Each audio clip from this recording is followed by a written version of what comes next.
आज आप सुने अमावस्या व्रत कथा। मैंने अमावस्या व्रत कथा के अनुसार एक गरीब ब्राह्मण परिवार था।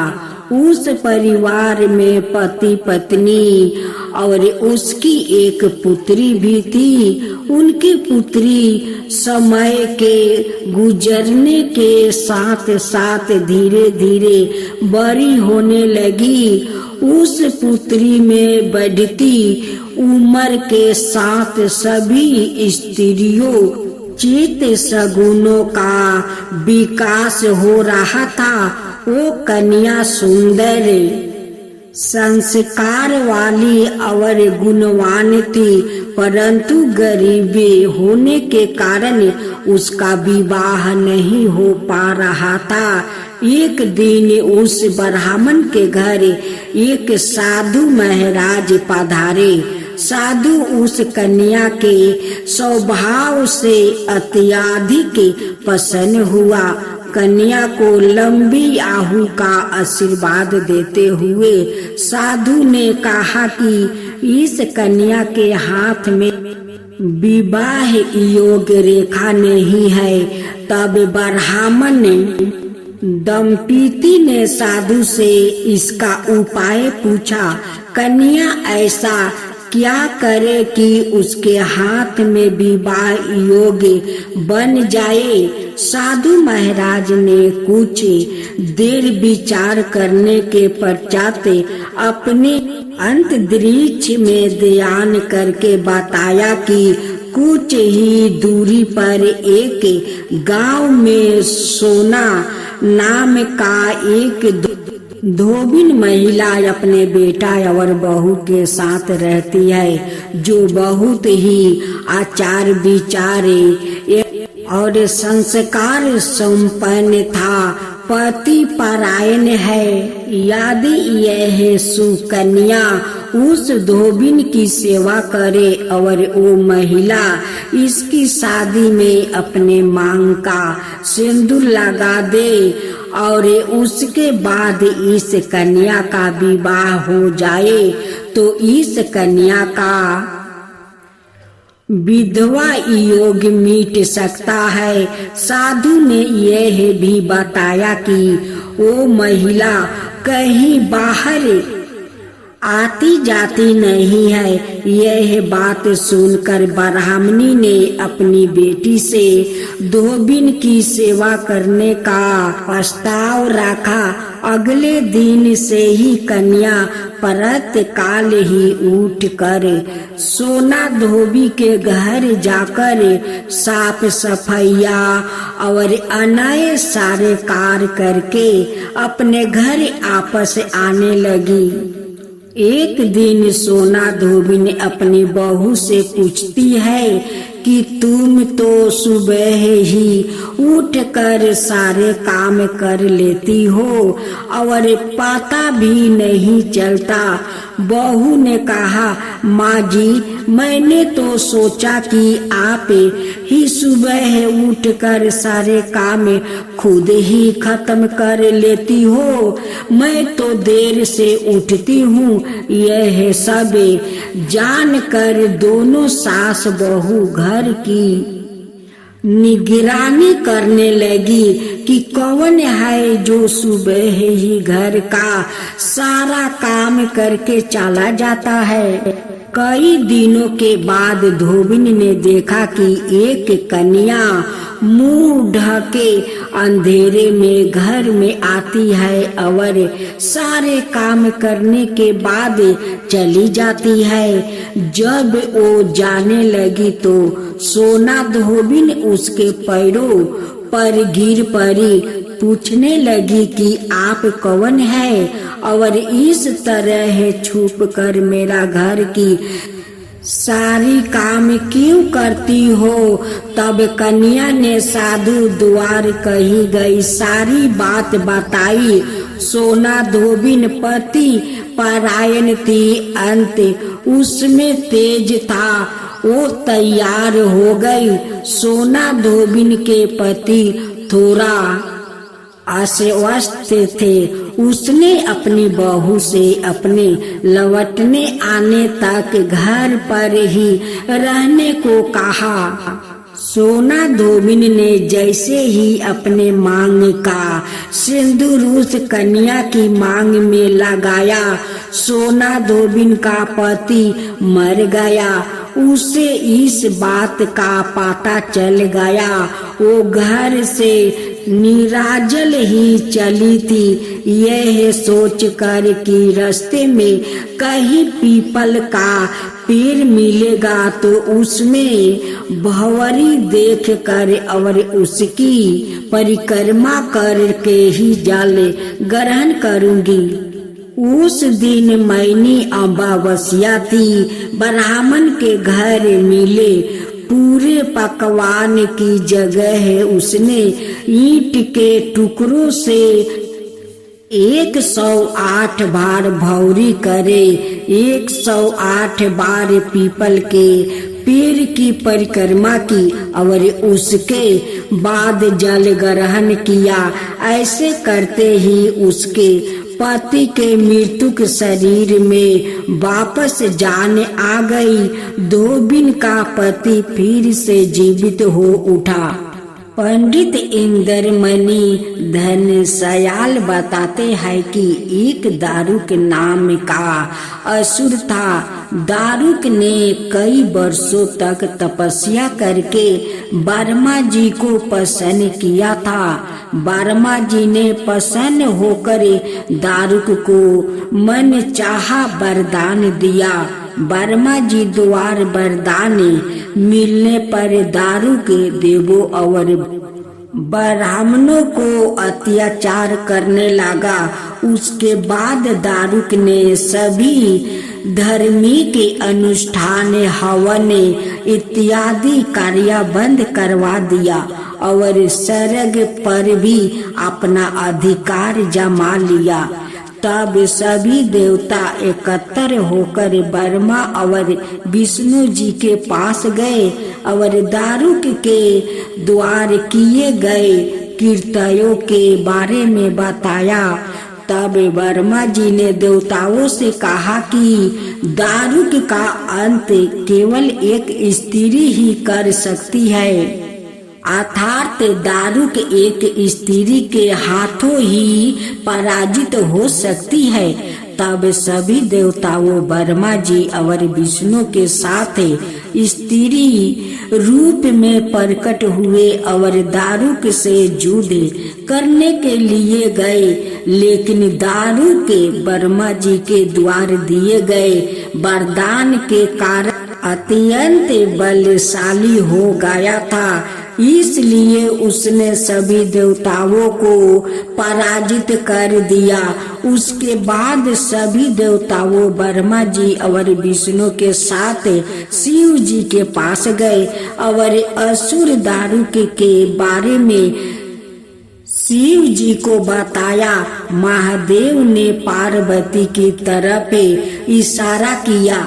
पार्वती ने अपने एक अंश को शिव जी के शरीर में आधाय तारीख से प्रवेश करवाया। माता पार्वती के वो अंश भगवान शिव के गले में मौजूद विष से अपना आकार धारण करने लगा। भगवान शिव के गले में विष होने के कारण उस अंश ने काले रंग के वर्ण में परिवर्तित होना शुरू कर दिया। उसके बाद भगवान शिव ने उस अंश को अपने शरीर में महसूस करके अपना तीसरा नेत्र खोला। उनके नेत्रा खोलने से एक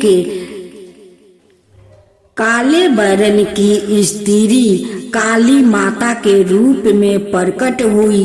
काली माता के माथे पर भी तीसरा नेत्रा था। उनका रूप बहुत ही ज्यादा विकराल था। काली माता के कंठ में कराल विष का चिन्हा था। काली माता ने अनेक प्रकार के आभूषण धारण कर रखे थे। उनके हाथ में एक त्रिशूल भी था। काली माता के इस अवतार को देखकर सभी देवता डर कर भागने लगे।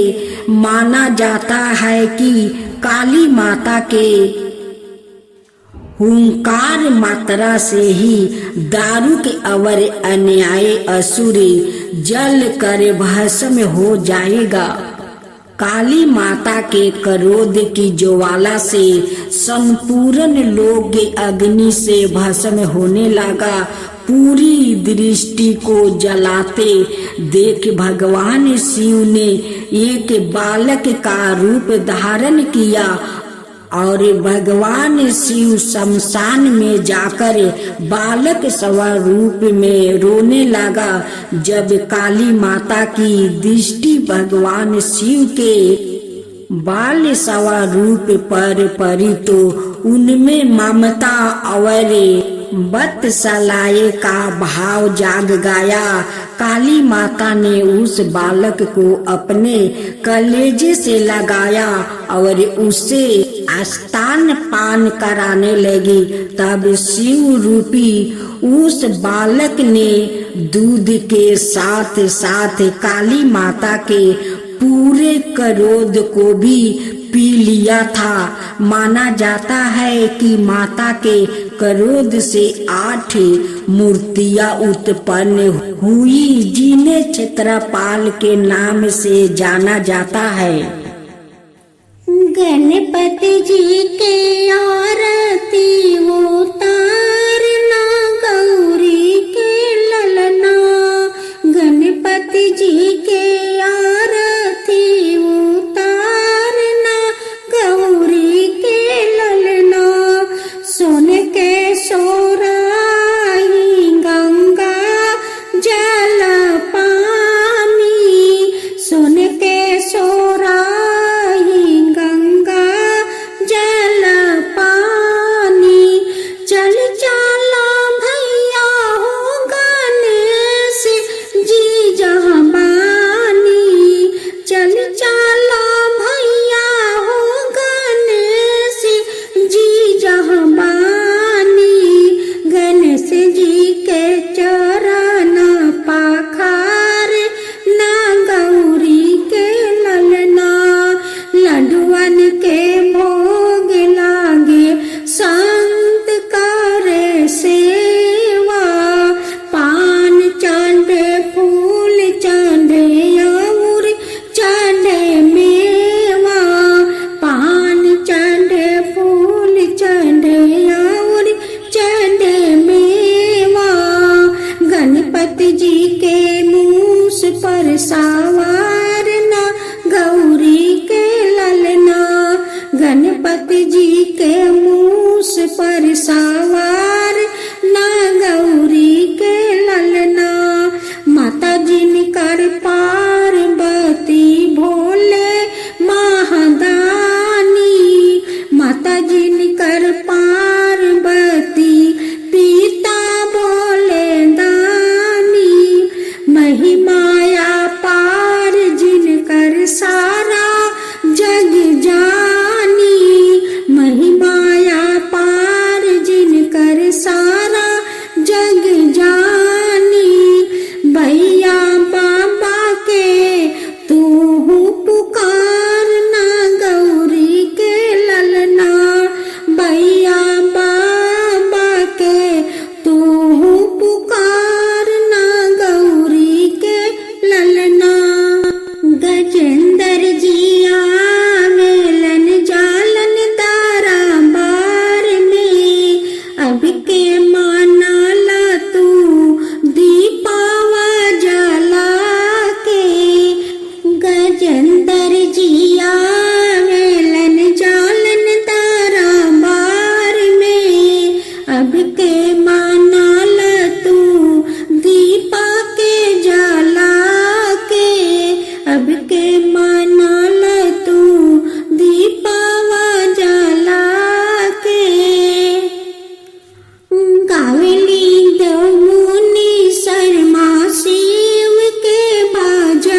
जय गणेश जय गणेश जय गणेश देवा, माता जानकी पार्वती पिता महादेवा।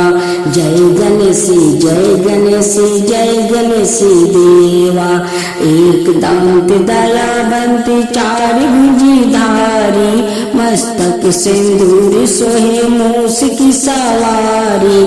जय गणेश जय गणेश जय गणेश देवा, माता जानकी पार्वती पिता महादेवा। अंधन को आँख देते कोढ़ियन को काया, बाजिन को पुत्र देते निर्धन को माया। जय गणेश जय गणेश जय गणेश देवा, माता जानकी पार्वती पिता महादेवा। हार चढ़े फूल चढ़े और चढ़े मेवा, लड्डुअन का भोग लगे संत करे सेवा। जय गणेश जय गणेश जय गणेश देवा, दीनन की लाज रखो शुभ सुतिवारी, कमना का पूरा करो जग बलिहारी। जय गणेश जय गणेश जय गणेश देवा, सूर्य सायं शरण आए सफल की जो सेवा। जय गणेश जय गणेश जय गणेश देवा, माता जानकी पार्वती पिता महादेवा। जय गणेश जय गणेश जय गणेश देवा, माता जानकी पार्वती पिता महादेवा।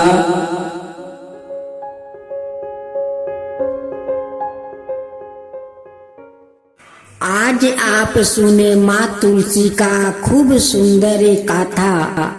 बहुत समय की बात है, एक सास बहू थी, दोनों माँ तुलसी का पूजा किया करती थी। लेकिन सासू माँ बहुत सीधा साधा थी और बहुत ही कामचोर, वो काम करना नहीं चाहती थी, लेकिन सारा काम अपना सासू माँ से करवाती। सासू माँ खुशी खुशी सारा संसार के काम कर लेती।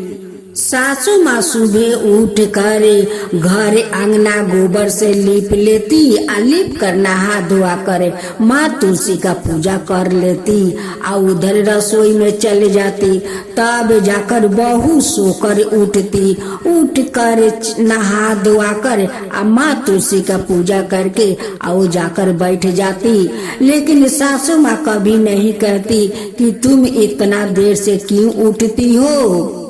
सासू माँ का भोलापन का तो वो फायदा उठा रही थी, उसलिए तो अपना सासू माँ से सब काम करवाती, लेकिन खुद तो कोई काम करती नहीं, वो तो खुद काम चोर थी। एक दिन काम करते करते सासू माँ का सिर में दर्द होने लगा। दर्द के कारण सासू माँ घर आंगना नहीं लीपी, और सब तो काम कर लिया, लेकिन घर आंगना नहीं लीपी। उस दिन माँ तुलसी का पौधे से सारा पाता मुरझाकर आंगना में गिर गया और उनकी पौधा खाली रह गया। जब बहू उठकर नहा धोआकर पूजा करने जाती है, देखती है कि पौधा में तो एक भी पाता नहीं है।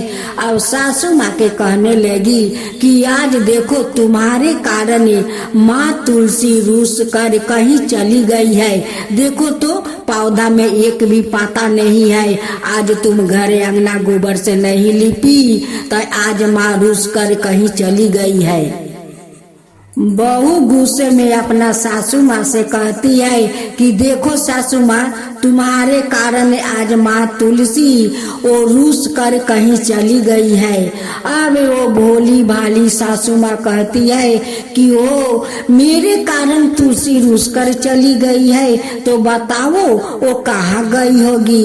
वो बहू कहती है कि कहीं नदी के किनारे पर चली गई होगी। अब वो बात को सासू माँ सच मान लेती है और वो नदी के किनारे खोजने चली जाती है। लेकिन बहू तो कितना सवारती थी कि एक बार अपना सासू माँ का नहीं बोली कि मैं तो गुस्से में बोली, तुम क्यों जा रही हो, ये बात नहीं बोली कि मैं गुस्से में बोली तुम मत जाओ। सासू माँ नदी के किनार पर जाती है या जाकर बुलाती है, ओ तुलसी तुम क्यों रूस कर चली आई, तू मेरे कारण तू रूस के चली आई, क्यों चली आई। उसी नदी का किनार पर माँ तुलसी एक लड़की का रूप धारण करते हुए वहाँ प्रकट होती है और कहती है कि ओ माता जी तुम किसको पुकार रही हो। वो कहती है कि देखना बेटी, मेरे कारण मेरे तुलसी रूस कर यहाँ पर चली आई है, उसी को मैं पुकार रही हूँ। भेष रूपी तुलसी कहती है कि ओ माता जी तुम कितनी भोली हो, तुम्हारी बहू बोली आ तुम तुलसी के खोजने चली आई। बुरी माँ कहती है कि क्या करूं बेटी, देखना बहू उठ कर कहती है कि तुम्हारे कारण तुलसी रूस कर चली गई है, देखो पौधा में एक भी पाता नहीं है, वो मुरझा कर चली गई है। मेरी बहू मुझे दोष लगाती है कि तुम्हारे कारण तुलसी रूस कर चली गई है, उसलिए मैं तुलसी को खोजने आई हूँ। भेष रूपी तुलसी कहती है कि ओ माता जी तुम्हारा तुलसी तुम्हारा घर में ही है, कहीं वो रूस कर नहीं गई है। सासू माँ कहने लगी कि नारे बेटी जाकर देखे, उस पौधे में एक भी पाता नहीं है और वो मेरे कारण वो रूस गई है, उनकी पेड़ में एक पौधा नहीं है, अगर वहाँ रहती तो उनकी पेड़ में पाता रहता। तुलसी कहती है कि चलो माता मेरे साथ, मैं देखता हूँ कि तुम्हारा उस पौधा में तुलसी है या नहीं है। जब सासू माँ उस लड़की को साथ जाती है तो उनकी बहू देख कर कहती है कि मैं तुम्हें तुलसी को बुला कर ले आने को कहा था, तुम किसको बुला कर ले आई हो। सासू माँ अपना बहू से कहने लगी कि जब नदी के किनारे जाकर तुलसी को पुकार रही थी तो ये लड़की आई या मुझे कहती है कि तुम्हारा तुलसी तुम्हारा घर में है, वो कहीं रूस कर नहीं गया है, उसी को देखने के लिए ये लड़की आई है। जब भेष रूपी तुलसी सास और बहू को उस आंगना में ले जाकर दिखाती है तो कहती है कि तुम्हारा तो तुलसी हरा भरा है, उनमें तो इतना सारा पाता लदे है, कहाँ मुरझाई है, कहाँ रुस कर गई है। बूढ़ी कहने लगी कि सुबह तो नहीं था, बहू कहती है कि सुबह तो नहीं था, एक भी पाता पेड़ में आया, अभी ताजा ताजा पाता कैसे आ गया। बहू ताजा तुलसी को देखकर खुश हो जाती है और नहा धोआ कर माँ तुलसी का पूजा करने जाती है। वो जल ढालती है तो उस लड़की का पैर पर जाकर जल गिरता है, फूल चढ़ाती है तो फूल जाकर उस लड़की के पैर पर गिर जाता है। अब तो बहू देखकर कहती है कि मैं तो पूजा इस पौधा को कर रही हूँ और उस लड़की का पैर पर कैसे जल और फूल चला गया। ये देख कर बहुत सास और बहू असर्ज में पड़ जाती है। बहू कहती है कि आप कौन हो। वो कहती है कि मेरा नाम तो तुलसी है। अब तो बहू को और सासू माँ को शरीर का लोम खारा हो गया और उनकी पाँव सास और बहू दोनों पकड़ ली। कहने लगी कि माँ आप मेरे साथ आई, आप साक्षात मेरे घर में दर्शन दिया माँ। बहू कहती है कि माँ आज पहला बार साक्षात आपको चरण का पूजा किया है माँ, आपको चरण को पूजा किया है, मुझे माफ कर दीजिए माता, मुझे माफ कर दीजिए। मैं तो गुस्से में सासू माँ का बोला कि नदी के किनारे चली गई है तुलसी रूस कर। सासू माँ मेरी बात को सच मान करे और वो चली गई तुलसी को ढूंढने। अगर मैं नहीं कहता, सासू माँ नहीं जाती तो तुलसी माता को दर्शन कहाँ मिलता। जो भगवान करवाते हैं वो सही करवाते हैं। ये तो आप ही का इशारा था कि मैं सासू माँ को बोलूं कि तुलसी रूसगर चली गई है। नहीं सासू माँ को बोलती, नहीं सासू माँ नदी के किनारे आपको खोजने जाती और नहीं आपको दर्शन होता माता। ये तो आपका इशारा था माता, आपको इशारा। आप अगर नहीं गाछ में मुरझाती और नहीं मैं सासू माँ को बोलती और नहीं आपको आज साक्षात दर्शन होता माता, दर्शन होता। अपना दर्शन देकर धन कर दिया माता, धन कर दिया। माँ तुलसी कहने लगी कि जो मेरा श्रद्धा भक्ति से पूजा करेगा उसको भी ऐसा ही दर्शन मिलेगा। उनकी अन्न धन को प्राप्ति मिलेगा, सुख शांति को प्राप्ति मिलेगा, वैकुंठ को प्राप्ति मिलेगा जो मेरा श्रद्धा भक्ति से पूजा करेगा। हे माँ तुलसी, जैसे उस सास बहू को अपना दर्शन दिया वैसा ही सबको दर्शन दीजिए माँ। सब पर कृपा बनाए रखिए माँ, सबके ऊपर कृपा बनाए रखिए। माँ तुलसी की जय हो, माँ तुलसी की जय हो।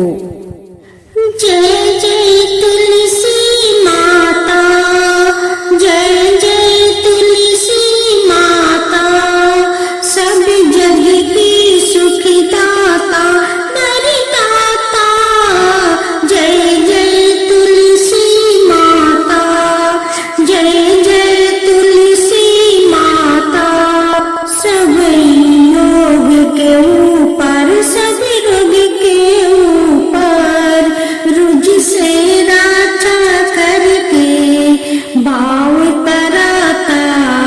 जय तुलसी माता, रुझ से राजा करके भाव तराता। जय तुलसी माता, बाहु पुत्री है सयामा, सुर बलि है गारामा, विष्णु प्रिया जो तुमके सेवे सो नर तर जाता। जय जय जय तुलसी माता, जय जय जय तुलसी माता। हरि कैसी सदी राजते, त्रिभुवन से हो बनती थी, पति थी जनों की तारानी, तुम हो भी खाता।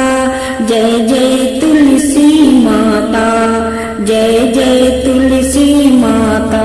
लेकर जन्म विजन में आई दिव्या भवन में, मानव लोगी तुम्हीं से सुख संपत्ति पाता।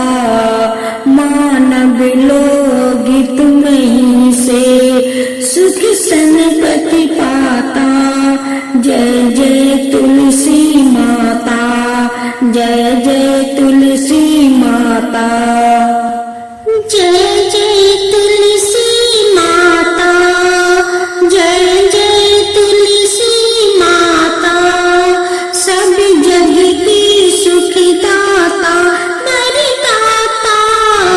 जय जय तुलसी माता, जय जय तुलसी माता, सब योग के ऊपर, सब रोग के ऊपर रुझ से राजा करके भाव तराता। जय तुलसी माता, रुझ से राजा करके भाव तराता। जय तुलसी माता, बाहु पुत्री है सयामा, सुर बलि है गारामा, विष्णु प्रिया जो तुमके सेवे सो नर तर जाता। जय जय जय तुलसी माता, जय जय जय तुलसी माता। हरि कैसी सदी राजते, त्रिभुवन से हो बनती थी, पति थी जनों की तारानी, तुम हो भी खाता। जय जय तुलसी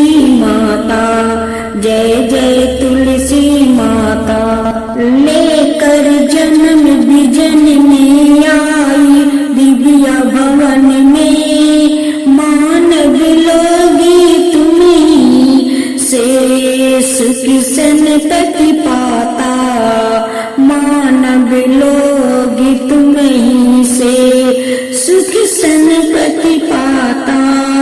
जय जय तुलसी माता, जय जय